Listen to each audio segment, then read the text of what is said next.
When you think about the vital issue of national security and freedom of the press, and who plays the critical role in the world of journalism in conveying the information that we need as citizens to become informed about what our government is doing in the role of national security and how that affects the Constitution and the law, there is, ladies and gentlemen, nobody better able to do that than Charlie Savage, the New York Times Pulitzer Prize-winning reporter whose work since 9/11 particularly has been at the forefront of informing Americans about national security matters. Charlie Savage earned a Pulitzer Prize in 2007 for his reporting on the news surrounding President Bush's signing statements. That earned him a Pulitzer Prize. He was then working for the Boston Globe. Soon thereafter, he moved on to the New York Times, and his byline has become a fixture of the New York Times ever since. His prize-winning book, Takeover, The Return of the Imperial Presidency and the Subversion of American Democracy, is an outstanding work that in many ways pulled back the curtain on governmental secrecy and pulled back the curtain on the way in which our government was behaving in a way that was at least very, very questionable when it comes to measuring governmental behavior in light of constitutional principles and statutes. That book earned the American Bar Association's Silver Gavel Prize. He has also been the recipient of the Gerald R. Ford Award for Distinguished Reporting. That book also was named one of the best books of the year by both Slate and Esquire magazines. He is a journalist of great accomplishment.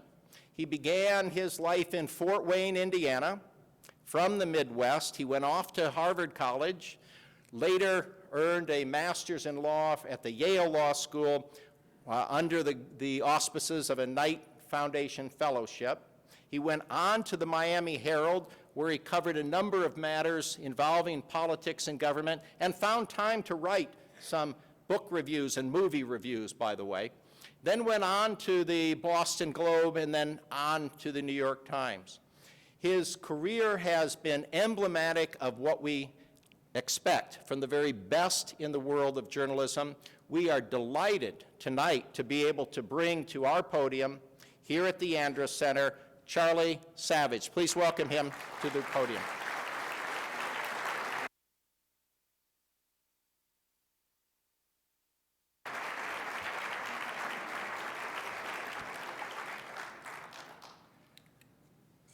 All right, so there's competing mics here. Let me see what I need to do.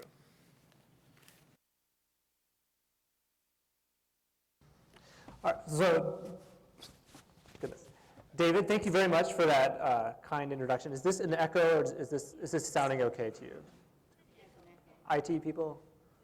Maybe I should just turn this off and use this. Let's see. Nope, now it's better? Now it's better. All right, good. So, nope. I'm just going to turn this off.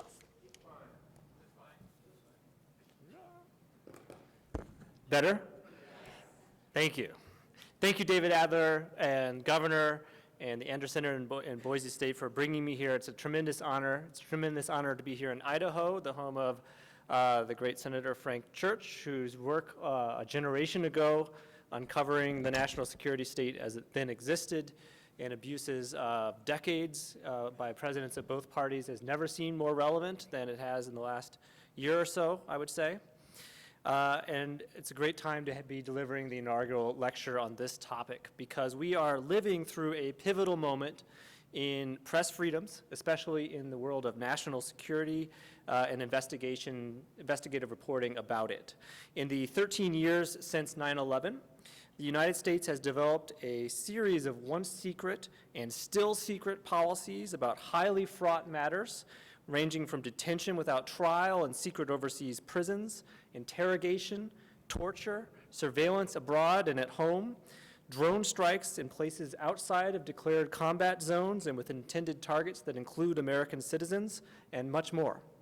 The pervasive secrecy that has been draped over these policies, set in place behind closed doors for a war that has no defined limits in time or geography, has made investigative journalism crucial to maintaining democratic accountability for the policies the United States government is carrying out in the name of American voters.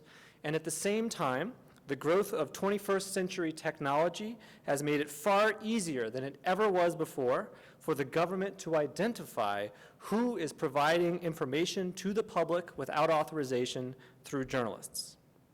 So over the next 45 minutes or so, I'm going to talk about the new trend of criminalizing leaks and where it may be coming from. I'll then examine the consequences of this crackdown in chilling potential sources of information for public consumption against the backdrop of the rise of a secret body of law by which the government has reinterpreted what it thinks it is legally permitted to do while trying to hide its changes to the rules from voters. I'll examine the difficulty of reporting on this new system. And finally, I'll turn to some aggressive policies by the Obama administration that have sought, among other things, to raise talking to the press to the level of treason and raised the specter of imprisoning reporters themselves. After some brief conclusions, I'll turn to Q&A, which hopefully will continue in a lively fashion. So with that in mind, let me start by drawing your attention to a startling number, the number 8. That is the number of criminal indictments so far of current and former government officials in connections with leaking information to the news media about American national security activities under the Obama administration. With 3 years to go, it is a number that will almost certainly rise by the end of the Obama presidency. Here's another number, 3. That is how many leak-related criminal cases were filed against government officials in all of previous American history, from George Washington to George W. Bush. So from 3 cases in 220 years to 8 in 5. Obviously, we are living through a sea change. And it's not that there's been more leaking. There has always been unauthorized disclosures of information to the news media. It's how Washington works. It's always worked that way. There were official announcements in press releases. They were sometimes tacitly sanctioned but unofficial releases of information. And then sometimes there were leaks by individual officials who did not go through the proper channels, but themselves as individuals wanted something to get into the public domain. Confidential sources have always served as a safety valve in our democracy, where the free flow of information, of newsworthy information to voters is so essential. And that's not to say that people at the top liked leaks in the past, at least when they weren't the ones doing those leaks.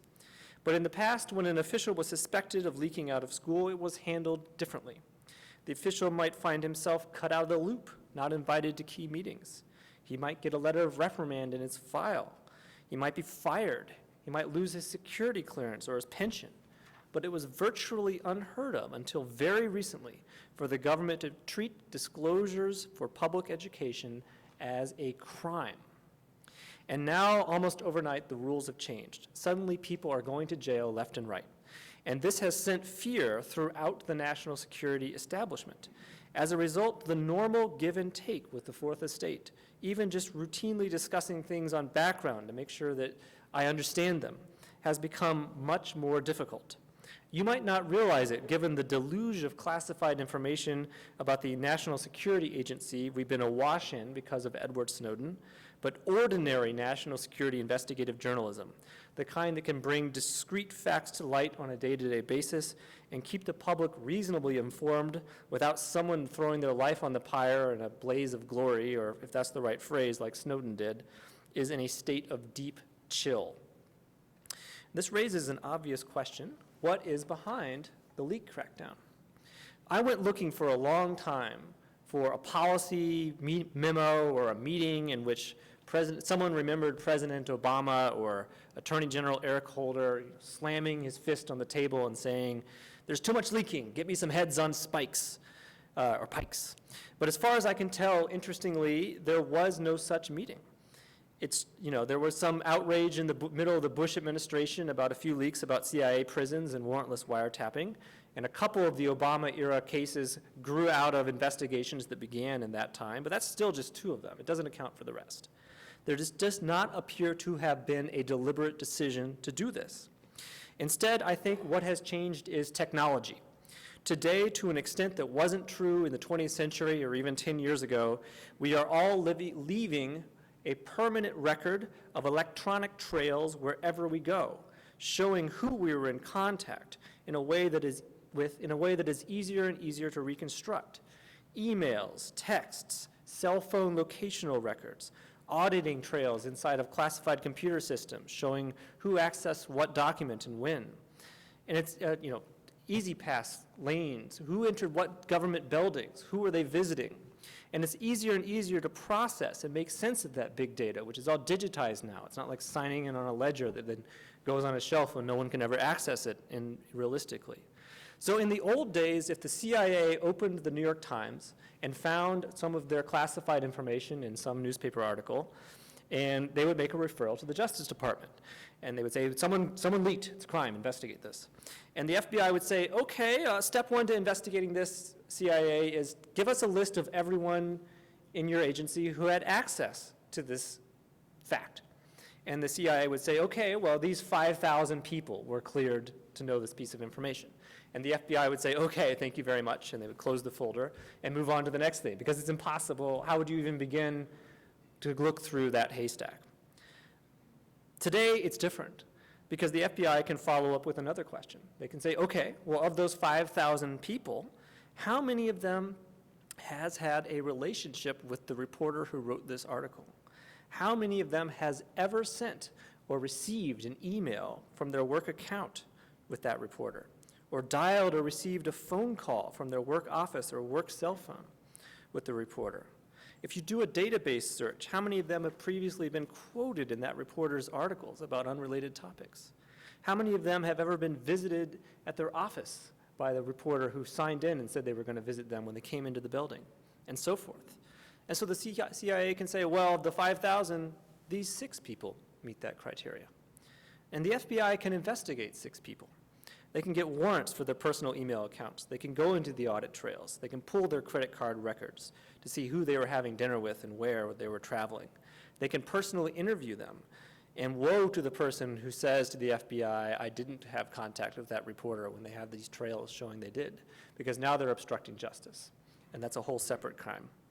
They can seize their hard drives. They can see whether there's residual evidence of communications, even if the person deleted them. And so with all these tools, they can not only identify the likely culprit, they can more often than not before build a strong circumstantial case without needing to somehow persuade or force the reporter to testify. Strong enough that by threatening the suspect with decades in prison, it is easy to get them to plead guilty in exchange for a sentence of just a year or 2. And that's what's happened over and over and over again. Guilty pleas. In short, what was in the past only a theoretical possibility has now become a pragmatic reality. And so when referrals are made and investigators are unleashed to go look into something, they are increasingly able to bring it in for a landing. But this is not something Obama did. It's not something Bush did. It's just the way life is in the 21st century. It's the new normal. And that insight in some ways makes this worse, because it means it's something that cannot be turned off. Investigative journalism is still grappling with what this means. What do we not know because this has happened? What are we not going to know tomorrow because this is happening? On the other hand, just as an aside, technology is a double-edged sword. It may make it easier for the government to identify retail leakers, but it also makes it easier for someone in the government who doesn't care about getting caught to become a wholesale leaker, like a Bradley Manning or an Edward Snowden, someone who can simply copy entire archives of hundreds of thousands of documents onto a thumb drive and walk out of a building. In some ways, it may even incentivize that kind of mass leaking, because pressure builds up in the system when ordinary pieces of discrete information can't get out because of the leak crackdown. Now, bulk leaking is a different category of thing, and I'll return to it in a moment.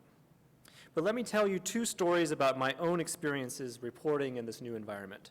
The first is about surveillance, and the second is about the targeted killing of an American citizen. Around 2011, some provisions in a law called the Patriot Act were set to expire unless Congress enacted a new bill to extend them. This was, of course, the law that Congress had passed right after 9/11 that contained a whole spate of expansions of government surveillance powers. And one of its parts, called Section 215, had made it easier for the government to get records from a business if they were deemed relevant to an FBI national security investigation. Civil liberty groups used to call Section 215 the library records provision because there was a big campaign in the years after 9/11, which seems kind of quaint today, suggesting that people should be afraid of it because maybe the FBI was going to use it to go look at what books people were checking out of the library. So as the bill to extend the Patriot Act came up for a debate, a couple of senators on the Intelligence Committee, who had been given classified briefings about surveillance matters, Ron Wyden of your neighboring Oregon and Mark Udall in Colorado, began making these cryptic warnings about Section 215. The law, they said, had been twisted and reinterpreted in the government in a way that was not obvious from a plain reading of the text, and when the public found out about it, they said they were going to be outraged. But because it was classified, they couldn't explain what it was. So to a journalist like me, that kind of thing is catnip, and I spent a couple of years on and off trying to figure out what this was, what was going on with Section 215 of the Patriot Act. And I probably talked to 36 people who knew the answer. And I came close. I figured out eventually that it involved the telecommunications companies like Verizon and AT&T, which meant it must be records related to phone calls or emails or something like that. But I was still stymied by what this could be. Because of course the FBI can get business records of any sort that it wants. If they are finances, communications, anything else, if it's relevant to one of their investigations, what's the big deal? And were it not for the leak crackdown, I am convinced that someone would have told me to think harder about that word relevant, and I would have gotten to the last step. I talked to people who said they didn't think the program, whatever it was all that useful in practice. I remember talking to one person in particular who told me how vehemently he disagreed with it, but he had kids, and he didn't want to go to prison. And he wasn't going to be the one who told me because he said he wanted to honestly be able to tell the FBI he hadn't helped me when they came knocking on his door if I wrote the article. The chilling effect worked. Now, in the official system, there are supposed to be channels for something like this. One was Congress, and another was the Freedom of Information Act. So I followed those rules. I filed a lawsuit under the Freedom of Information Act to obtain a report that I knew existed describing what was happening. The government had to acknowledge that the report existed, but it said it could withhold it entirely from my information request because it was properly classified. So in court, we argued that surely the entire report could not be properly classified. There must be parts of it that described the government's abstract legal interpretation of the Patriot Act, not what it was doing with that theory, just what it thought the law meant. And how could the government's understanding of what a law meant be properly classified and withheld from the public? But the Obama administration rejected that logic. A judge read the report for himself in private and then ruled against us, deferring to the government's interpretation of what was classified. So we lost. Senator Wyden and Udall couldn't say what it was because the executive branch said it was classified, and the Freedom of Information Act request didn't work because the executive branch said it was classified. And then last June, of course, Edward Snowden gave a trove of documents about the NSA to The Guardian and to the Post. And the first one The Guardian published was a secret court order to Verizon under the Section 215 of the Patriot Act, requiring the company to turn over records about all of its customers' phone calls, including purely domestic ones. This was so-called metadata, records showing who had called whom on what day for how long, but not the contents of what they said to each other. But it was not just records of calls that were relevant to some particular investigation. It was all of them in bulk. And it emerged that the government had secretly reinterpreted this word relevant in the statute to mean that the NSA could obtain records of everything, so long as there were procedures saying its analysts could only look at those records that later on they decided were relevant. And then it emerged that for 3 years, the NSA had been operating the program in a way that even those back-end, after-the-fact protections had never really functioned. Obviously, I don't need to tell you that this revelation set off a firestorm. Congress has already almost voted to kill the program outright. The prospect of Section 215 being reauthorized when it expires next year appeared dim. A surveillance panel appointed by President Obama says the government shouldn't do this.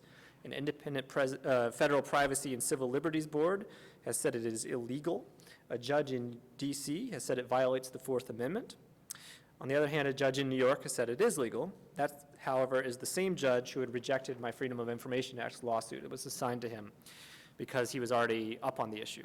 So if he had ruled otherwise, that would have been an implicit admission that he had covered up an illegal program. So it was not a surprise he ruled it was okay. Obama, however, now says he welcomes this debate. He himself has endorsed getting the government out of the business of bulk collection of calling data. And recently, even James Clapper, the Director of National Intelligence, says he wished this had been made public from the beginning. So whatever happens to the debate, either something the public does not want to happen will be shutting down, or if it turns out the public does want it, it will have democratic legitimacy. But the point is that this would never have come to light without a source who made an unauthorized disclosure. The officially sanctioned channels, congressional oversight, Freedom of Information Act lawsuits failed. Let me tell you another story. It also shows how the law is being developed in secret that has enormous consequences for our democracy, and that the only way to lift the curtain on it is through unauthorized leaks, and how they again serve as a safety valve for the culture of pervasive official knee-jerk secrecy. In September of 2011, the United States government fired a missile from an unmanned drone at a car in Yemen. Inside the car were 2 American citizens, including a man named Anwar al-Awlaki, and they were blown to pieces. Al-Awlaki was born in New Mexico. He had grown up to be a radical Muslim cleric who delivered sermons online urging Muslims to join in jihad, helping to radicalize people. He was accused of helping to recruit the man who attempted to blow up an airplane over Detroit on Christmas in 2009. He had not been charged with that crime, however, let alone put on trial and convicted based on evidence. He was simply killed at the say-so of the president. Al-Awlaki was hardly a sympathetic person to most of us, but this was an extraordinary event, and it will have consequences far beyond this one particular death, because it established a precedent. A president had deliberately ordered a United States citizen to be killed without a trial. The Obama administration had decided that this was legal, and then they did it. And so it and future administrations of either party will be able to point to this episode as establishing that it is legal to do something like this, at least in circumstances that they can argue are plausibly similar enough. Because that is how executive branch lawyering works in the national security arena, where usually no one has standing to bring a lawsuit. And so there are vast areas that are simply immune from judicial review. You don't have courts casting definitive judgments on what happened. And in that vacuum, executive branch lawyers look back at their own precedents, what previous presidents said and they could do and what they did do to show that something can be done. It became, therefore, a matter of some urgency for democratic reasons to explain to the public when and why the government believes it can legally kill a citizen, so we could understand the scope and limits of the precedent that had been established. And I worked very hard at trying to ferret this out, too, and this time I succeeded. About a week after Al-Awlaki was killed, I wrote a very lengthy story explaining, as best as I could reconstruct it, what the classified Justice Department memo that had signed off on the killing said, who wrote it, what arguments it worked through, what court cases it had cited. And I was able to do this because, notwithstanding the leak crackdown, people who had read the memo and thought the public needed to know this talked to me about it. And so we got into the public domain the first notion of this, including the notion that due process of law, the type that the government can't take one's life without, could be satisfied by internal executive branch reviews, not judicial due process in the case of an accused terrorist. And that the authority, at least signed off in that memo, was limited to circumstances in which it was not feasible to capture the citizen terrorist alive. So there was a limit. That was important to know. And it also raised interesting questions about the actual strike, like whether it fit those circumstances. Still, an oral account patched together from anonymous sources is not the same thing as the real memo. So I filed another Freedom of Information Act request for this memo, and separately, leaders of Congress demanded to see it for themselves. But the Obama administration again stonewalled, Indeed, this time they refused to confirm or deny that the memo even existed. And we argued in court that they could censor all the specific operational stuff they wanted to. They could black out al-Awlaki's name and any discussion of who he was and where he was and what he'd been up to and how they knew that, and just release the abstract legal analysis.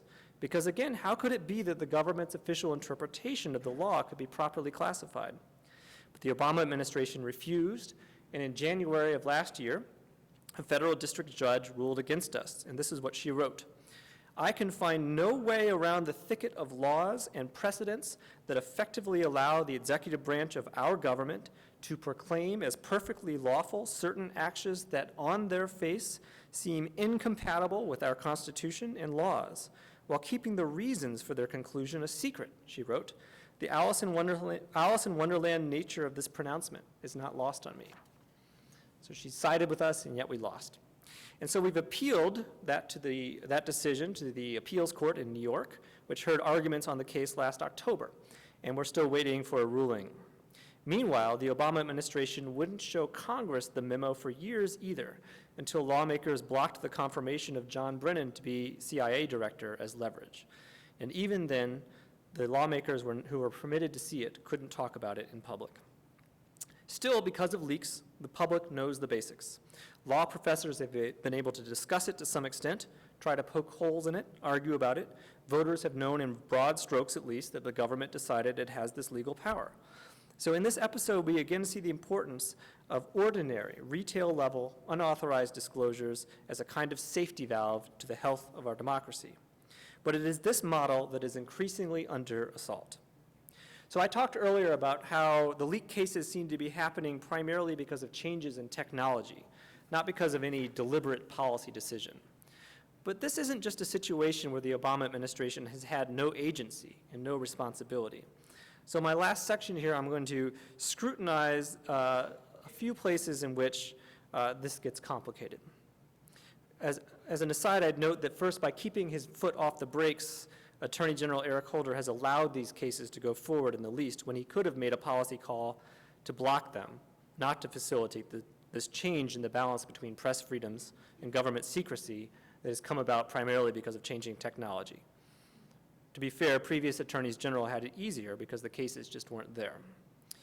And second, several of these cases, the government has not just brought charges, but also used investigative tactics and advanced legal theories that have been extremely aggressive. So let me give you 4 quick examples, and then I'll wrap up, and we'll go to Q&A. First, there's the case of Bradley Manning, who now goes by the name Chelsea Manning. He was the Army intelligence analyst who was the primary source for almost everything that WikiLeaks was putting out, all those diplomatic and military documents a couple years ago. This was the case where the government experimented with making it treason, a crime for which you can be executed, to make unauthorized disclosures of national defense information to the public. Now, Manning, it is true, was no ordinary leaker. Manning downloaded hundreds of thousands of documents and put them out into the world. And in this sense, Manning, and now Edward Snowden after him, the NSA contractor, are a different category of thing than the standard source, and it's hard to imagine any government of any party not bringing charges in their cases just as a deterrent to mass leaking. That said, when Manning was prosecuted in a court-martial last year, the government didn't just bring the standard charges, unauthorized disclosures and so forth. They charged aiding the enemy, in other words, treason. And the theory behind this charge was that Manning had caused these documents to be published on the internet, and even if his specific intent was to educate Americans about what was going on, anyone in the world with an internet connection could see them. And people in the world include Al-Qaeda. And so he aided Al-Qaeda. This was an astonishing charge to bring. It is a charge, for one thing, as I mentioned, that carries the death penalty. And while prosecutors said they would not seek Manning's execution if he were convicted of it, it was an effort to establish a precedent that a capital charge is warranted in a case like this, a warning to others, something that would have dramatically accelerated the deep freeze. Moreover, there was nothing in their argument to distinguish the WikiLeaks episode from a more conventional leak of a single classified document to a mainstream outlet like the New York Times. The New York Times has a website. Al-Qaeda can go to nytimes.com too. The military judge ultimately rejected this unprecedented theory, finding Manning not guilty of aiding the enemy. She then still found him guilty of just about everything else and imposed a sentence of 35 years in prison on him, which is the longest sentence ever in a leak case. But the takeaway was this: the government was always going to prosecute that case once they identified the source, but it was a choice to add aiding the enemy, treason, to the mix. Will they try it again? The second case study is that of Jeffrey Sterling, a former CIA operative who is being prosecuted for allegedly leaking to James Risen, a colleague of mine at the Times. For the purpose of this discussion, Risen is the principal figure, because the Obama administration is trying to force him to testify as a witness against his alleged source, with the threat of imprisoning him for contempt of court if he does not.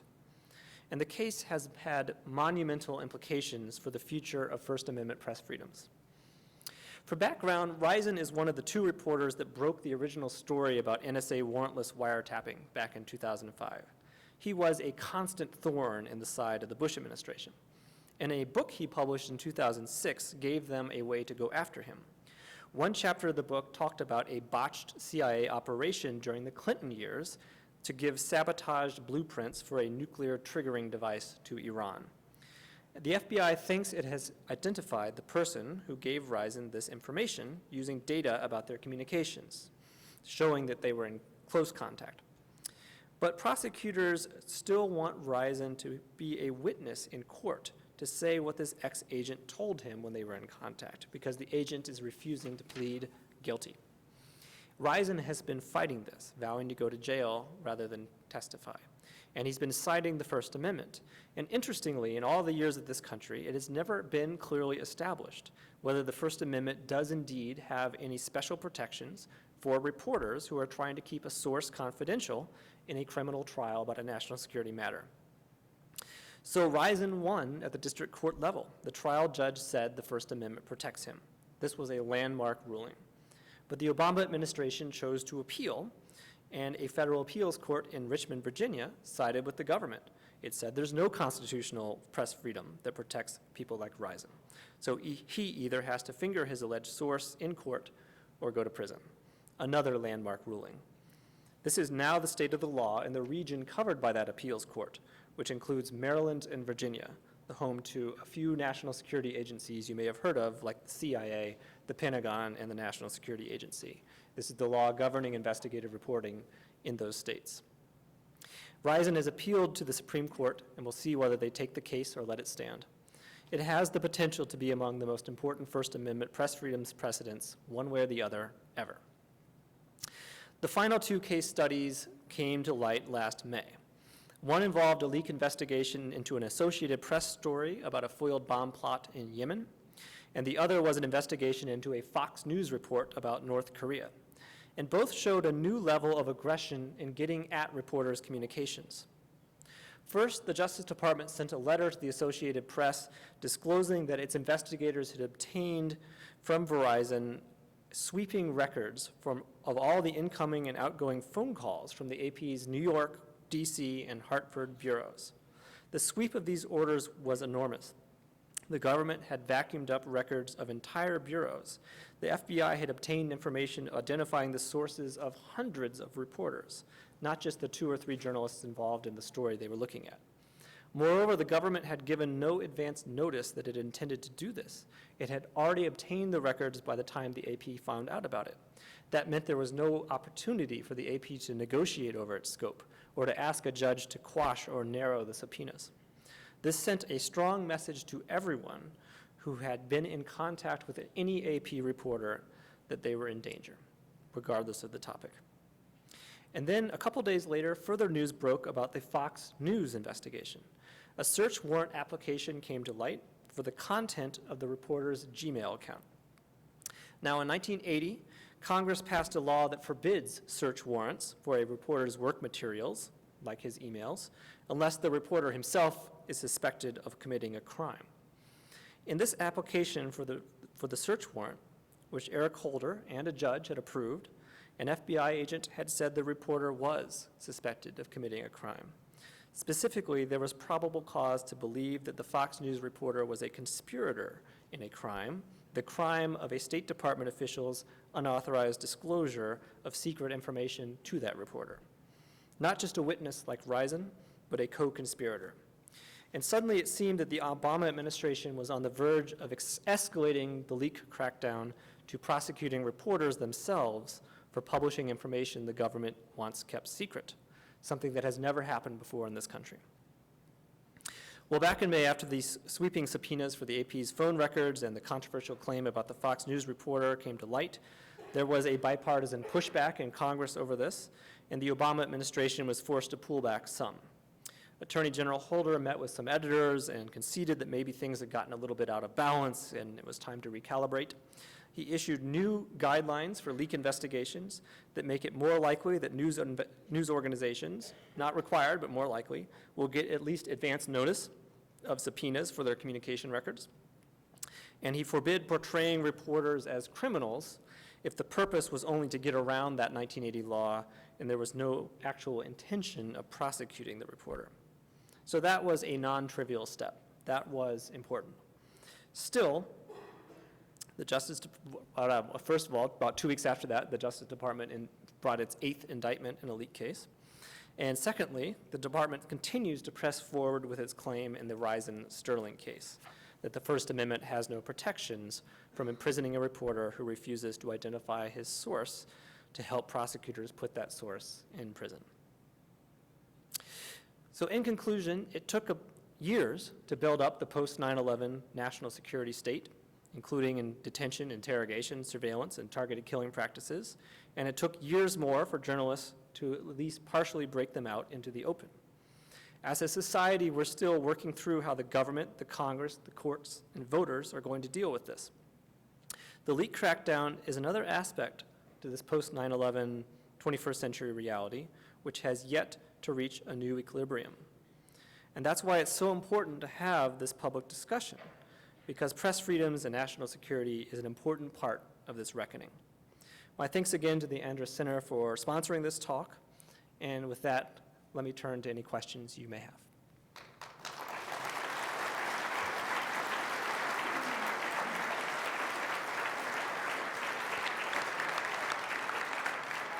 We've got microphones at both sides of the room. And please, questions, not speeches tonight. Thank you. Yes, sir. It is working. About Edward Snowden, I'm curious whether you go along with people who say he should be prosecuted or those who think he should get the Nobel Prize. So it's complicated for me to weigh in about Snowden. I, first of all, am writing about his case, and I'm secondly one of the reporters who has had access to some of the documents that he leaked without authorization. I observe that he has confessed to breaking the laws of this country and is a fugitive from his indictment. I also observed that I spent a couple years obsessively trying to figure out what was going on with the Patriot Act, and it took a leak from him to solve that mystery, which even now Obama and Clapper seem to sort of grudgingly welcome the debate that has emerged from that. So it's complicated, and because of my role professionally, I'm sort of shielded from the need to decide the answer to that very hard question. Sorry to so slyly evade it. Yes, sir. Hey, Charlie. I'm Roger Plotho. I'm publisher of the Post-Register in Idaho Falls and a member of the Andrus Board of Governors. Thank you for coming. I'm sure that in your career you have come across the same thing that I have, which is you spend a great deal of time investigating a story and putting it out there with a certain expectation of a reaction. And this is the whole point of the First Amendment and the freedom of press, is that we investigate, but we don't then prosecute the issues that we investigate. Do you see, I guess my question is, where's the outrage? What do you, there are people here who are probably here because they have an interest or because they have an outrage, but do you see an appropriate level of interest in what you're reporting about? Do you see an appropriate level of concern beyond just Congress or partisan players, but in the general public? So I report about a lot of things, right? I've sort of jump around, and one day I'm writing about surveillance, and the next day I'm writing about secret law, the next day I'm writing about leak investigations, and then I'm writing about Guantanamo. And each of these, they all sort of are wrapped together under this sort of umbrella of stuff that's in play post 9/11. But they have different valences, and people get excited about some on an outrage level, and people find others just interesting and important without necessarily something to sort of take to the barricades about, and that's okay. I find that there's generally a sustained level of interest in the balance between national security and privacy and civil liberties 13 years out from 9/11 that seems to me totally unabated. On the other hand, another one of my great interests in life and topics, the topic of my first book, is presidential power and the sort of escalation of it post World War II, the rebuilding of it post the Church Committee, and the tremendous escalation of it post 9/11, and the sort of one-way ratchet effect where these powers accumulate, and once they're there, they're very hard to roll back again. The next president takes them and does something, recalibrates them a little bit, but keeps going and finds new ways to push the envelope. And I think that's a tremendously important thing that's happening in this country. And it is also one, however, which is totally nonpartisan or above partisan politics, because one day George W. Bush is president and the next day Barack Obama is president, right? And so the people who are outraged when George W. Bush is doing X, Y, or Z get really quiet when Obama is doing A, B, and C. And the people who say Obama is acting like a king were nowhere to be heard 5 years ago when Bush was saying presidents can, violate statutes at will because they're commander-in-chief. There's a sort of core of people who are principled enough that they're interested in this and think presidents ought not to be doing these things, or presidents do have a rightful power to do these things, regardless of which party is in power. But a large number of people are very opportunistic about it, and therefore there's not a sustained, if you say outrage, but maybe it just switches sides, but it means it's so hypocritical that it's meaningless at the end of the day. People are all for executive power when their guy's in office, and totally outraged by it when their guy's not in office.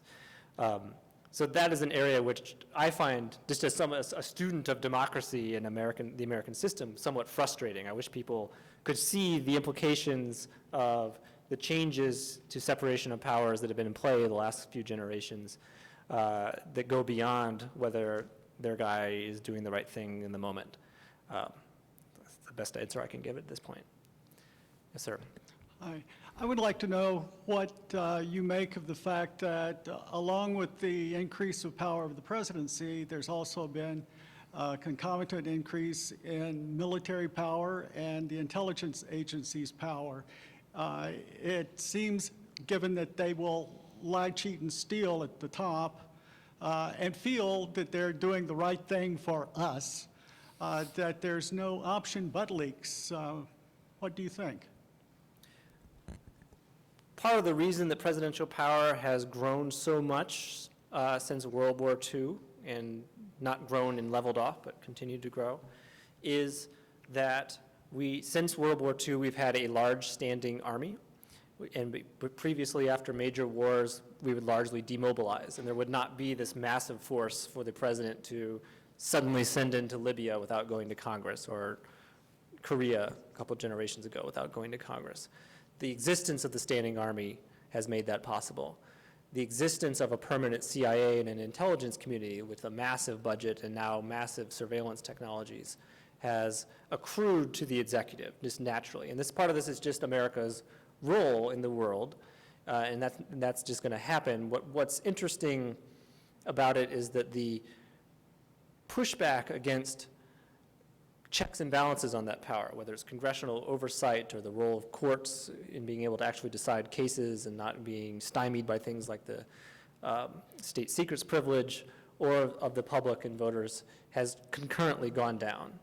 And that, I think, is the problem, if there is a problem. And what's interesting is even when talking to people in government or people who just left government, they typically, it's typical to hear them say things, like, we are just too secretive. We're classifying too much. And the reason everyone is suspicious of us and thinks that we're going to lie, cheat, and steal, as you just said, left and right, is because they think we're hiding something because we are being secretive. We must have something we're embarrassed about or that we're abusing. And instead, it's just the national security bureaucracy is so, entangled in secrecy as an end to itself. If we were just more open and transparent, as Clapper says now, if we just said, hey, we want to do this thing with phone records from the beginning, and here's why, and here's the limits that'll be on it, people would be like, okay. But instead, they're like, oh my gosh, you were trying to hide this from us, you're villains. So there's even people on the inside, I think, see the attraction of transparency, and they just can't figure out a way to do it.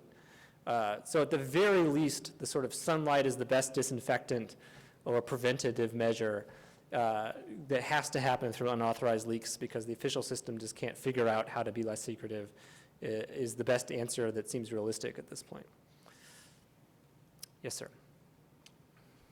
Your comments on the assassination in Yemen of a U.S. citizen at the order of the president, I find a little disturbing potentially. Okay.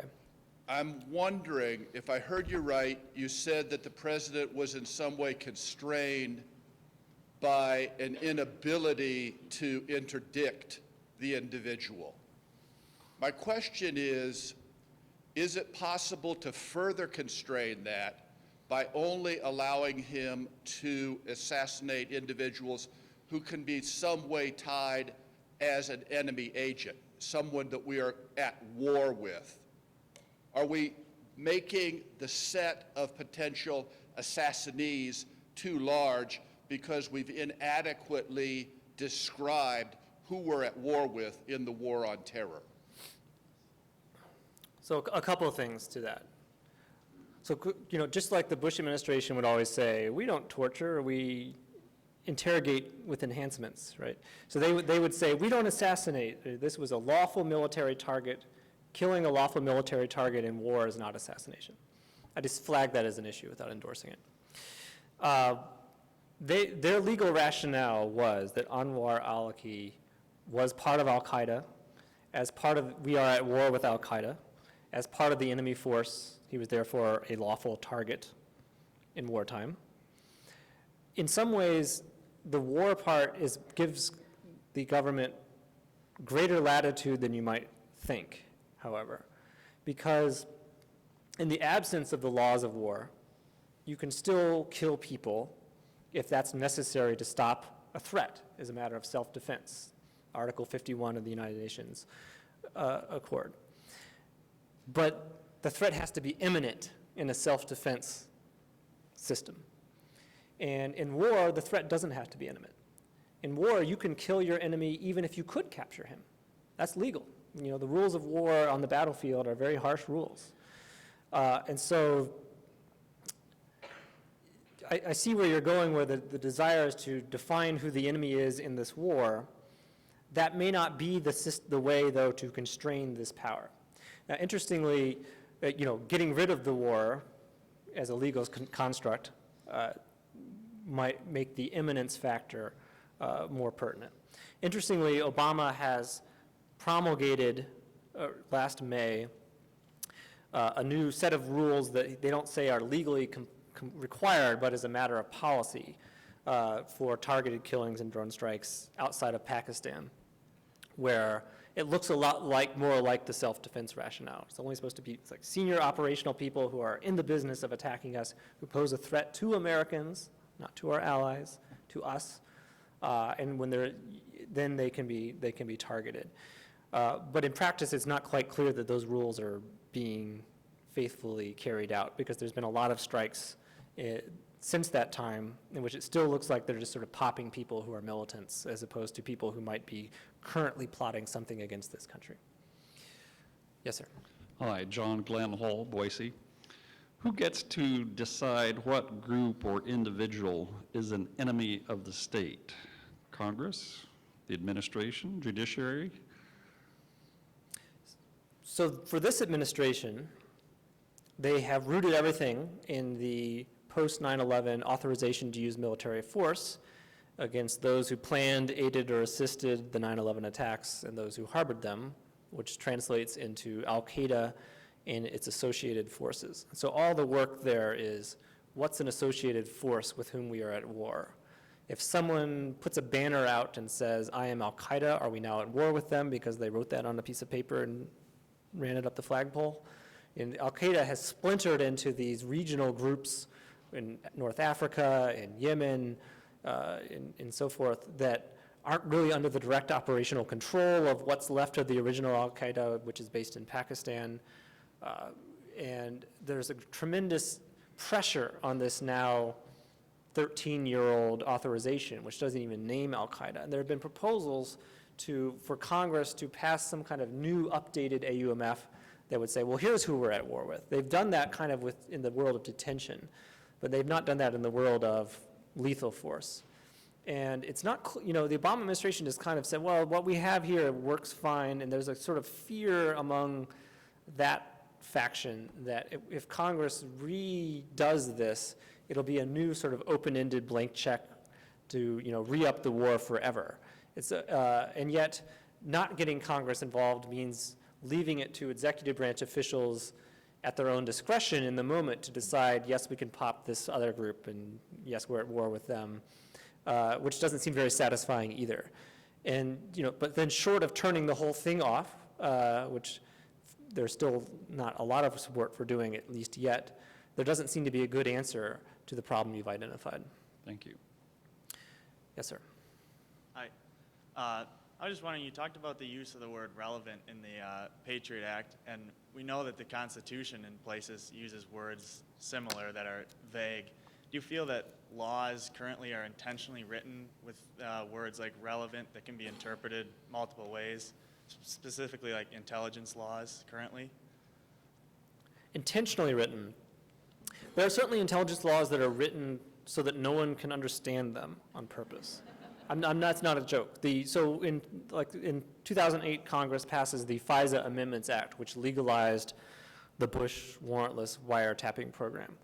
And they really were desperate not to explain what was actually happening, which we understand now is in the sort of gateways that connect the American telecommunications network to the rest of the world, which are operated by companies like Verizon and AT&T. The NSA is sitting on these nodes, basically, and filtering fiber optic traffic as it goes past, and looking for people who have, specific emails and phone numbers to pull out of the soup.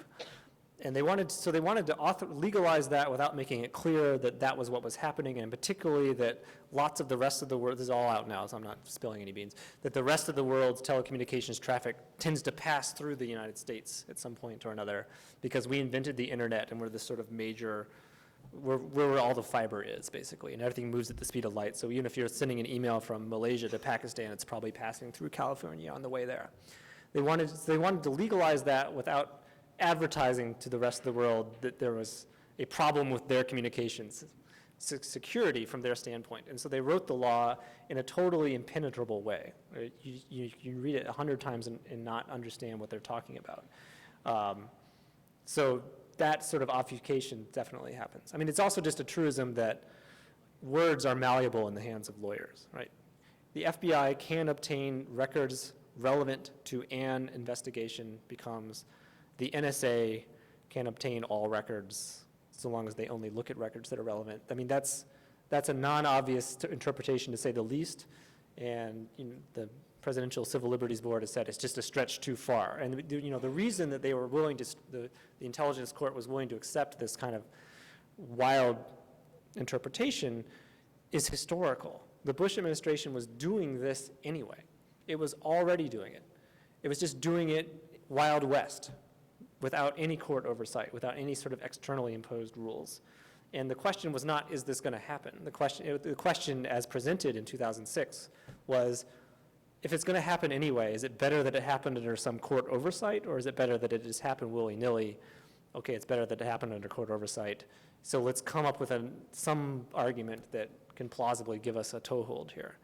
And then it just sort of goes on forever because the Obama administration comes in and they're worried about the rule of law. They're not really worried about civil liberties. And so they say, well, here's a program that a court has authorized. It's rooted in a statute. It's not some commander-in-chief theory, so there's no problem here. And so, here we are. Yes, ma'am. I was just curious as to if you knew anything about the Michael Hastings situation and if you knew him or personally what happened and things that he was uncovering having to do with the freedom of press and then the eeriness surrounding his death and if you happened to look into that or knew anything surrounding that. I'm aware, so Michael Hastings died in a car accident and there's some sort of conspiracy theories that he was, whacked. I've not seen any evidence to suggest that is true. He was certainly, a brave, courageous journalist. And maybe there's something there, but I haven't seen it. Yes, ma'am. How has this changed the way that you report, both to protect your own sources and yourself? And would you recommend that other reporters who aren't even covering national security issues take certain precautions? The thing is that, so what do you do now that we understand the power of metadata and link analysis and the sort of impossibility of hiding who you've been in contact with? You can call 100 people that day to try to create a new haystack of which one it was. But the truth, the sort of sobering truth is there's almost nothing you can do about it. You just sort of have to, I've taught myself encryption since Snowden, but no one else knows how to use encryption, so that's great. It's like having, the first telephone. Who are you going to call? So this is why I say we're still sort of grappling with it. You can go back to the sort of deep throat model where well, you'll only have conversations in person instead of talking on the phone. But you still have to arrange it, right? You still have to say, let's meet at the parking garage at 3 a.m. And how are you going to do that without a telephone or an email in the real world? And generally, you only are going to be having that kind of relationship with someone that you've already met over years and developed a relationship of mutual trust with. So only later do you realize, oh, I should have never emailed that person, I guess. I should have somehow developed a relationship with that person without ever calling them. I don't have an answer. It's a real problem. Yes, ma'am. You said that you thought leaking was like essential as a democratic valve. So Safety do you valve, think yes. with the with all these deterrents put in place, do you think leaking will continue, or we'll only see these massive, large-scale leaks in the future that people are willing to throw themselves on the pyre, as you put it? Right. So I don't necessarily think that bulk leaking is necessary as a democratic safety valve. I mean, that's something new, and it can be very valuable. Now I know what the Section 215 thing was that was driving me crazy, but it could also have all kinds of unintended stuff getting out as well. Do I think ordinary leaking will continue? I mean, outside of the world of national security, it's not a crime, right? So that kind of stuff should continue, but maybe people will still be more cautious because the chances that they'll get caught and get fired goes up. I don't know what's going to happen in the world that I live in. And I think I tossed off of this aside in the prepared remarks. But there's a certain way in which I think the government's willingness to see these cases through, now that it's capable of bringing them really for the first time in the Republic, is creating the possibility of more Mannings and Snowdens, because they chill 99 people who would have said the one thing. But that pressure builds up in the system, and then there's the one guy who gets really frustrated that none of this is coming out and goes crazy, right, and copies it all. Would Edward Snowden have done what he did if it had come out what Wyden and what you all were talking about and there had been a public discussion about NSA bulk collection of Americans' communications or a few other things like that? Would he have copied the whatever million records he had copied? Or would he have been satisfied that there was a public debate, that oversight and accountability was happening? You can't know. We only have two examples of the bulk leaker model at this point, Manning and Snowden. Maybe they're two world historical aberrations and we'll never see their like again.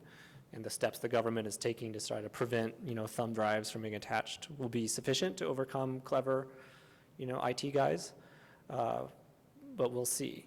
Another just sort of thought occurs to me, which is we have think about it as an analogy. We have speed limits, right, and fines for people who are caught exceeding the speed limit.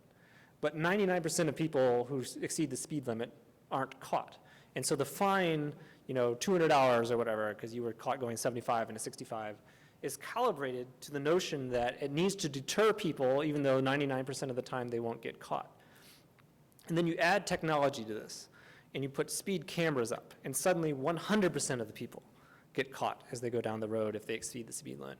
And 100% of the people are paying these fines that were set when it was going to be extremely unlikely that any one of them ever get caught. Does that mean that the fine needs to be recalibrated in some way because the deterrent effect is different when technology has transformed the investigative effects of trying to enforce this? There may be something similar to that, to these sort of draconian laws that have been sitting on the books since World War I, but not used until the last 5 or 6 years, that make leaking tantamount to espionage. Yes, ma'am. It strikes me, based on your remarks about the rise in presidential power, that maybe Congress and the press find themselves to be strange bedfellows at this point, both seeking more power and finding ways to get it. Listening to your remarks about your reporting on Aliki, who then, with that reporting, then led Congress to have some hearings and request the memo, but then those congressional members stay silent. Look at Senator Feinstein right now and her use of the press to lambast the CIA. I wonder what your thoughts are on your potential ally there in the government itself. Well, so the press is kind of part of the system, right? We're the fourth estate. And to the extent that the executive branch really is the government, and then the Congress is setting rules within the government is supposed to operate, and Congress is conducting oversight, at least on paper, and that role parallels that of the press. So there's certainly, in the judiciary as well, but all powerless actors, but have some role to play around the powerful actor, which is the executive branch. There's certainly parallels, and there's places where things can be in sync. On the other hand, Feinstein and others in Congress are among those who been calling for crackdowns on leaks and saying it's outrageous. We need to put some more. That's where the meeting was, if anywhere. There's members of Congress sort of issuing press releases and denouncing unauthorized disclosures in the newspapers. And so, until they suddenly turned around last May, and some of the same people who were calling for aggressive crackdowns were saying, yeah, the Obama administration's out of control.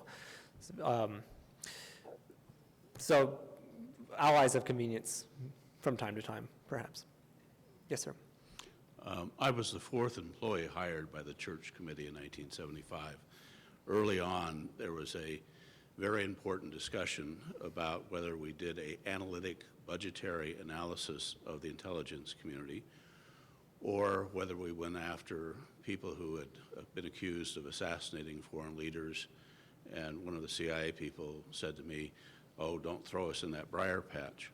It strikes me in 2014 that the press has become very good at telling narratives without looking at the substance. And the substance has to do with money and budgets.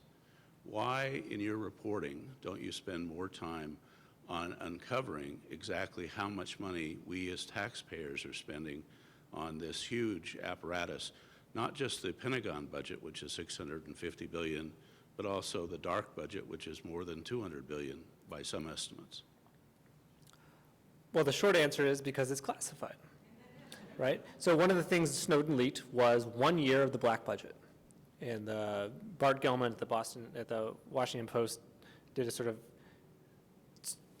top-level analysis of it, didn't put the actual thing out because it's just full of classified things that really should be classified. But the bottom line numbers and the amount of money and sort of how things were shifting around. There's been a lot of pressure from open government groups to try to declassify at least some bottom line numbers each year, so you can see a comparative analysis of like what happened to IC spending, intelligence community spending after 9/11, and does need to be recalibrated. And the government has fought very hard to keep that among the set of facts that it is a crime to disclose. So are people not going after it? I don't know that that's true. Are they not getting it? Usually not. But Sometimes. when you say properly classified, what do you mean by that? Well, what do I mean, or what do they mean? No, what you mean. You said, So understandably when I proper. think of something that's properly classified, I think of something that, I'm not an information anarchist. There are secrets that need to be secret, with how to build a nuclear bomb should be a secret.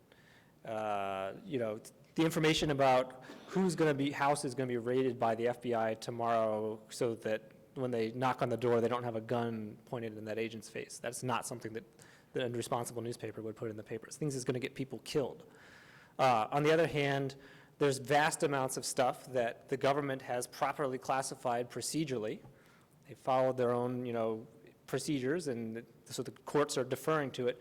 And yet there's no rationale at all for how this would harm national security. So I did a big story, big, I mean long, about a week ago, based on some Snowden documents about a series of secret court rulings by the Foreign Intelligence Surveillance Court dating back to 10 months after 9/11 that helped create stuff that had not been written about before, big policy level decisions that changed the rules about protecting privacy and from the privacy of innocent Americans who were sort of overheard because they came into contact with surveillance on U.S. soil in a national security case. And it was sort of, the restrictions were loosened and different agencies could sort of root around in the raw soup of it before they all had to be redacted and non-relevant stuff had to be deleted before an agency could share it to another and so forth and so on. And I marched through how this thing had been created and then ratcheted out and expanded and expanded and expanded up until 2012. And all of this stuff is classified at the level that says it would cause serious harm to national security for this information to be disclosed without authorization. And I kept pushing all the intelligence officials I was talking to as I was reporting this out. How is it possible that public knowledge of this would harm national security? This is no source. There's no operational detail here. This is just what are the rules for processing information that has been collected under FISA orders, and none of them had even an effort to explain how this met the standard. It's just bam, secret, bam, secret. That is not properly classified in my view, but the government would say we followed our procedures, and so far the courts would say we agree, you followed your procedures, it's properly classified. Yes, sir. Just to follow up on your comments on mass leaks, I just was curious about your relationship with Laura Poitras, who I think the story you just referenced, you wrote with her as one of the custodians of the Snowden documents, and kind of bigger picture New York Times relationship with the mass leaks like Snowden and What do you mean by what's my relationship? Well, how did you write the story? I guess just kind of nuts and bolts. She has more information than you do, I think. Mm-hmm. And so what is the working relationship with her? So the Times, there's a couple different ways in which the Times has gained access to some, not all, Snowden documents, right? So there was, I think it's pretty well known that there was a set of documents that Snowden gave to a Guardian reporter, not Glenn Greenwald, but just a staff reporter for them. And the Guardian has shared access to that archive with the New York Times, and they did some stories together, or they both wrote about the same documents on the same day with their own stories. So that's one set. And then Laura, do you know who Laura is, everyone? Laura Poitras is a documentary filmmaker. She is one of the 3 journalists who Snowden gave his archives to. She went to Hong Kong. She was apparently the first, or among the first, that he contacted. And she is part of this new Greenwald venture, but she's also sort of a free agent.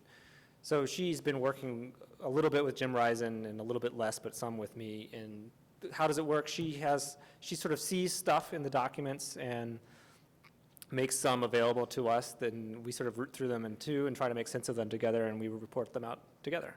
But it's not like, here's everything. She makes some available.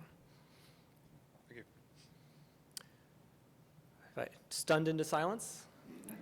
Let me ask you one more question. Yes. Given your interest in writing on presidential power and the concern about the domination by the executive branch over foreign affairs and its penchant for secrecy, do you see a way out of this entrenchment? Is it too late? Is there a way to hold the executive accountable given this sheer mass of materials shrouding his actions in secrecy?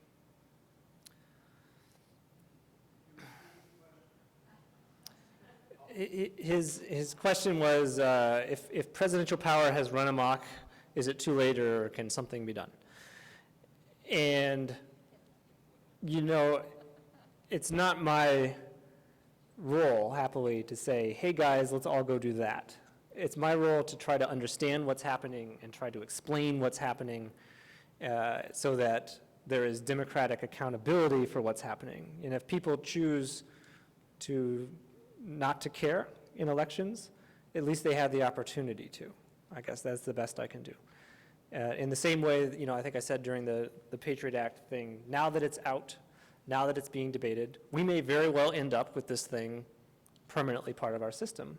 But it will be part of our system because people want it to be part of our system. They are persuaded that the incursion on privacy and the risks of abuse are on this side of the pendulum, and the potential for stopping something that would otherwise not, you know, be stopped and lives would be lost on this side of the ledger, and they decide they want to go this way. If that's okay, and if they do, that's okay. That's how the process is supposed to work.